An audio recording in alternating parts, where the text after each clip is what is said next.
Bonjour. Alors, nous sommes rendus au cours numéro 2 du cours de niveau intermédiaire. Alors, une fois que... la démo ici, c'est comment faire et exécuter une poire intégrée à son environnement. C'est-à-dire que on est à la limite d'être capable de discerner la poire. Et la beauté de cet exercice-là, c'est que on peut suggérer autre forme que juste la poire et l'environnement va être un peu beaucoup imaginaire et le fait que les deux soient interreliés, ça permet à l'observateur de vraiment partir ailleurs, comme on dit, dans cette atmosphère-là. Alors, on a déjà fait d'abord une étude noir et blanc en hachure au crayon, parce que c'est facilitant. Alors, c'est un exemple ici. J'en ai un autre exemple, pardon, un autre exemple ici. Alors, format plus petit. L'autre chose, quand on fait cet exercice-là, parfois on a ce qu'on appelle des moments haha, donc Eureka. Et ici, si vous regardez la poire dans l'environnement, j'ai eu l'intuition de suggérer la cape d'un personnage vu de dos. Alors le défi à ce moment-là, c'est de suggérer, d'être à la limite entre les deux figurations, c'est-à-dire qu'on voit la poire, on voit la cape, la poire, la cape. Alors ça crée ce qu'on appelle un scintillement dans notre observation et c'est très intéressant. Alors ici, à partir de cette étude de tonalité, j'ai fait une aquarelle. Et une fois qu'on a fait cette aquarelle-là, on va passer à la couleur. Ici, je propose d'utiliser des couleurs analogues qui ont en commun la couleur orange.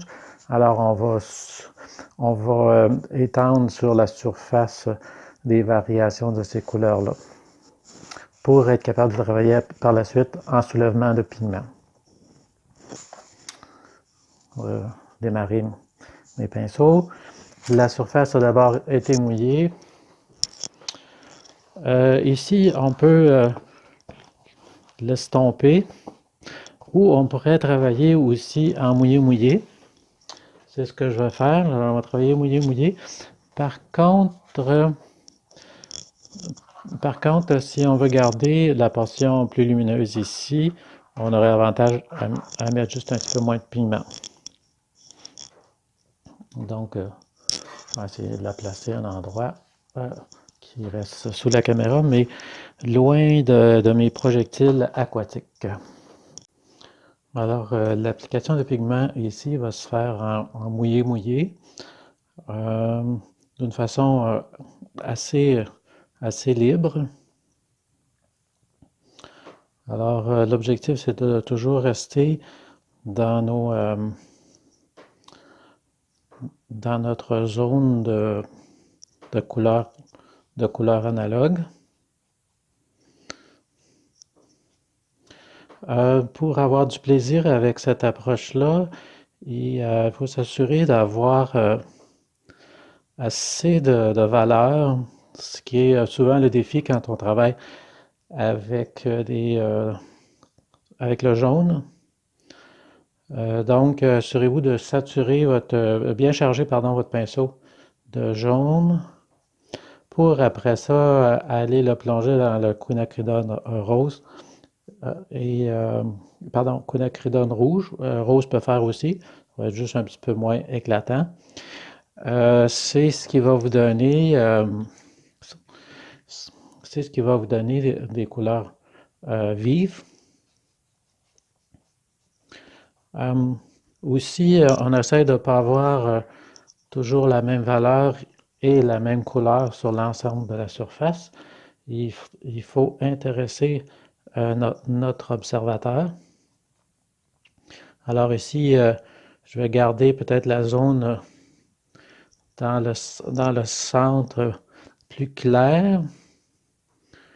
et plus, un peu plus rosé. Et pour être capable de fermer l'espace ici, je vais revenir avec un orangé plus soutenu, que je vais terminer avec le quinacridone presque pur. Donc, un petit peu de quinacridone ici. Cette zone-là un peu trop mécanique, alors je vais l'ouvrir. Ici, un peu trop, on voit un petit peu trop les gestes, les gestes de mon pinceau, alors je vais rajouter juste un petit peu d'eau pour faire bouger. Il faut éviter d'arrêter aussi en bordure, donc on va s'assurer de bien sortir de la surface. Il manquerait peut-être encore un peu plus de valeur ici. Faire attention de ne pas tenter de contourner le fruit, hein. La tentation est forte.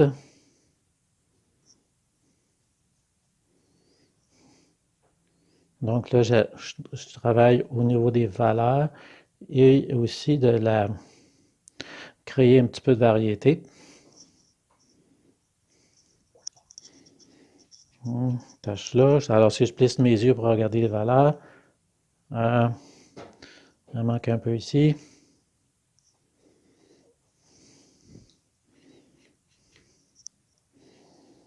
Belle diagonale là. Ça, c'est pas ça. Donc, ça va diffuser tranquillement. Ici, si je veux être capable de englober mon fruit, donc je vais rajouter un petit peu plus de pigment que je vais m'assurer de faire sortir de la surface. Mettre un petit extra ici. Donc, l'application de pigment ici est assez libre.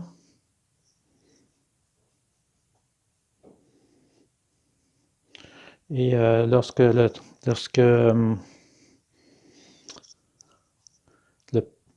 pigment va continuer à travailler sur la surface, si on ne veut pas avoir de trouble avec les zones qu'on a laissées volontairement ou involontairement sec, on peut tout de suite commencer à les soulever avant que ça soit avant que le pigment descende trop dans la surface. On est conscient que quand on fait ça, le pigment va continuer à bouger et ça va aider à la suggestion. Même chose si j'en enlève ici. Hein, on va voir que la surface va continuer à bouger. Et c'est pour éviter que ça soit un peu trop mécanique. On va reprendre ça. Donc, si on plisse les yeux, peut-être juste un dernier élément ici qu'on pourrait retravailler. Si vous remarquez, à chaque coup de pinceau, je vais rincer. Mauvais élève. Mais ce qui est important, c'est de vraiment essuyer son pinceau pour éviter de traîner le pigment sur une autre surface. Alors ici, cette zone-là va continuer à travailler. Et je pense qu'on est prêt pour le séchoir. Peut-être juste un petit accent ici. Ouais, j'aime ça. Alors, on est prêt pour le séchoir. Donc, une fois qu'on a déposé notre pigment, on enlève un petit peu d'humidité sur la surface. En fait, c'est une technique tout à fait standard de soulèvement de pigment. Ce qui est important ici, c'est vraiment d'enlever, soit d'attendre, ce qui est idéal, d'attendre que le brillant de l'eau qui est à la surface disparaisse, ou encore de donner un petit coup de séchoir. C'est ce que je vais faire à l'instant. Donc, notre surface a commencé à sécher.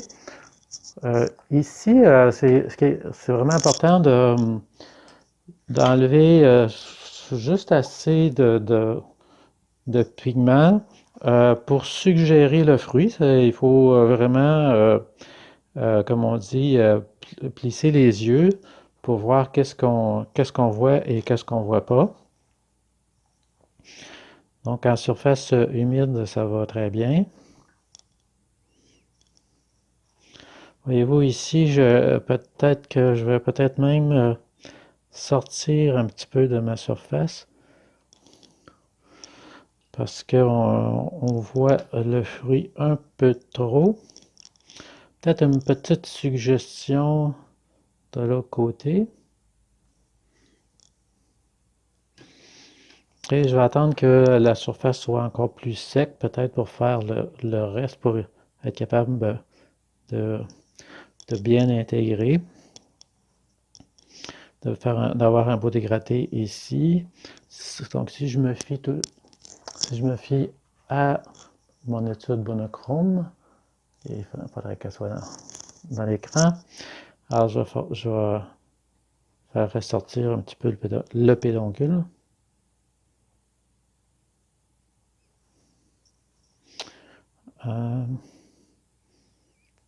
Et la tête, la partie supérieure de la poire, on sait que c'est important dans la définition de la forme.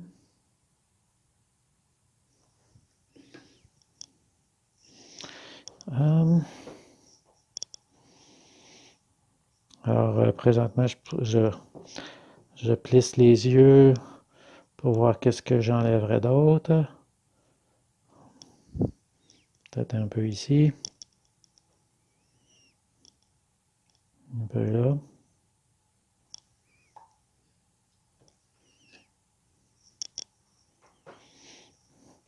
Ici, on peut travailler dans la forme comme on peut travailler à l'extérieur.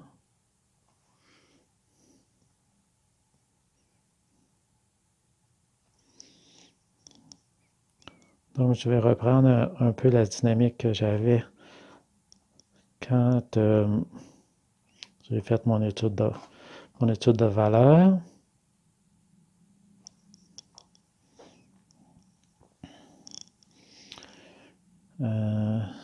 Une autre petite sortie ici.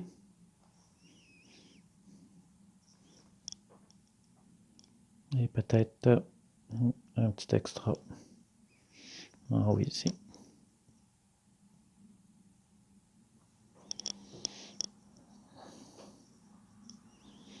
Lorsqu'on laisse des surfaces, en fait ça c'est lorsque le pinceau sautille sur la surface, on a des petits blancs comme ça. On peut les laisser tels quels, ou lorsque le papier est encore humide, on peut tout simplement les intégrer. Alors, ici, ce que je fais, c'est que j'utilise mon pinceau rond et j'aplatis la pointe pour m'en servir comme un pinceau plat. En fait, ça vous évite d'être obligé d'utiliser deux pinceaux. Ici, la surface est refermée un peu. Je pense que je vais y aller comme ça.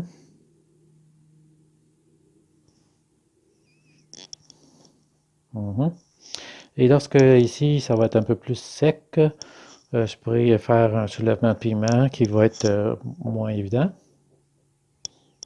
Donc, on peut fixer le tout. Maintenant, on est rendu au dernier petit ajustement. Alors ici, je vais prendre un pinceau plutôt raide et je vais suggérer un tout petit dégradé additionnel au niveau du côté plus sombre du fruit.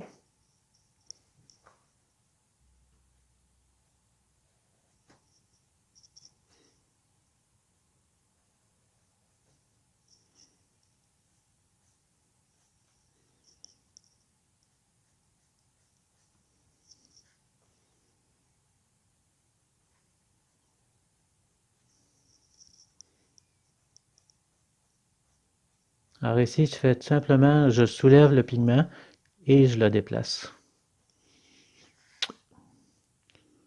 Donc, ça permet d'intégrer un peu plus la forme. peut-être juste enlever un petit élément ici. Pas déplaisant.